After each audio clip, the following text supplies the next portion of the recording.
At 2:47 p.m. on a sweltering July afternoon, a uniformed courier rolled nearly $2.7 million out of Walmart. No alarms, no gun, just one man's plan to steal back what his employer had stolen from thousands of workers, all to save his son's life. Before I walk you through the full story, I just have a small favor to ask. Make sure to subscribe to the channel, hit that like button, and let me know in the comments. What city are you watching from? It's always amazing to see how far this audience is reaching. Marcus Rodriguez was a 30-something military veteran who found himself trapped between the demands of a modest income and the crushing cost of his son's life-saving operation. For over a decade, he had worked quietly as a cash office clerk at Walmart, meticulously processing weekend deposit bags that totaled millions, yet earning just $34,000 a year. When his youngest child, Tyler, then 14, was diagnosed with a spinal condition requiring a $380,000 fusion surgery, the family's insurance refused coverage, and a pink slip arrived from Marcus just 3 weeks before the surgery date. Desperation drove Marcus into a corner where morality and duty collided. He discovered, by poring over internal memos and pay ledgers, that his employer had withheld thousands of dollars in overtime pay, not just from him, but from hundreds of employees over several years. Corporate memos quietly urged managers to suppress overtime records in order to boost quarterly earnings. He realized that the company had been profiting from its workers' unpaid hours, and that if he could reclaim even a fraction of what had been stolen from all of them, it might save his son's life. That realization sparked an extraordinary plan. Marcus studied the publicly available operational manual of a well-known armored transport company, Loomis. Within days, he assembled a believable uniform: dark blue trousers, tactical boots, a laminated badge bearing the correct insignia, and a clipboard stamped with authentic letterhead.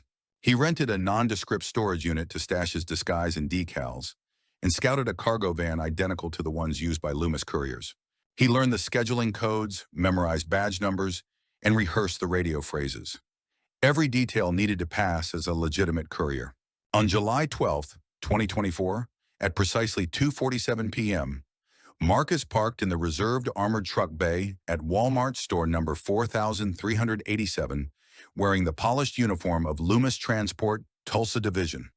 The assistant manager, Linda, believing him to be a colleague, filling in for an ailing coworker, followed protocol, and handed over 3 sealed bags containing $2,742,000 in weekend deposits. Without a weapon or a trace of panic, Marcus rolled the cart through the same door he had walked through countless times, only this time under an alias. He drove off at the posted speed limit, heart pounding, and made his way to an abandoned industrial lot. There, he scrubbed the magnetic decals from the van, stowed the uniform in the storage unit, and slipped back into civilian clothes.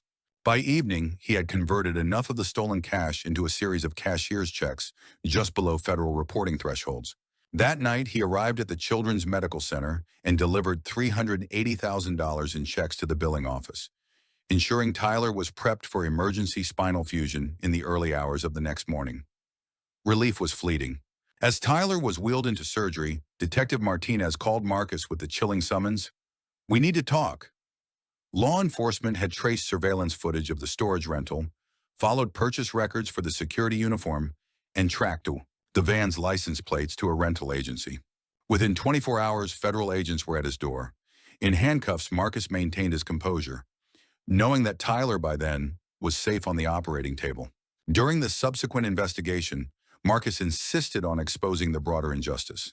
He cooperated fully with the FBI, revealing internal Walmart communications that chronicled years of unpaid overtime and underreported wages. The Department of Labor opened its own inquiry, which ultimately uncovered systemic wage theft affecting thousands of employees across multiple states. National headlines dubbed him the Robin Hood of retail, both lauding his audacity and questioning the ethics of taking ill-gotten corporate gains for a noble cause. At his sentencing, prosecutors recommended a prison term for grand larceny.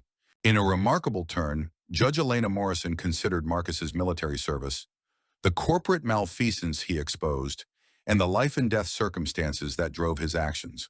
Instead of a traditional sentence, the court granted him 18 months of house arrest, tethered by an electronic anklet, and required him to perform community service for labor rights advocacy. Tyler made a full recovery, running and playing basketball again within 6 months. Walmart agreed to a multi-million-dollar settlement, compensating former employees for unpaid overtime and instituting new compliance measures. Marcus used his remaining time under house arrest to consult with labor rights organizations and co-founded the Tyler Rodriguez Foundation, which assists families facing catastrophic medical bills. In the end, Marcus Rodriguez's heist was neither brazen nor senseless. It was a meticulously planned reclamation of stolen wages to save his child. His actions forced a retail giant to confront its broken payroll practices and sparked nationwide debate over corporate responsibility. While the law deemed his methods criminal, many saw only a father's extreme gamble in the face of institutional indifference and the remarkable lengths one man would go to protect his family. If you enjoyed this story, make sure to like the video, subscribe to the channel, and turn on notifications so you never miss the next one.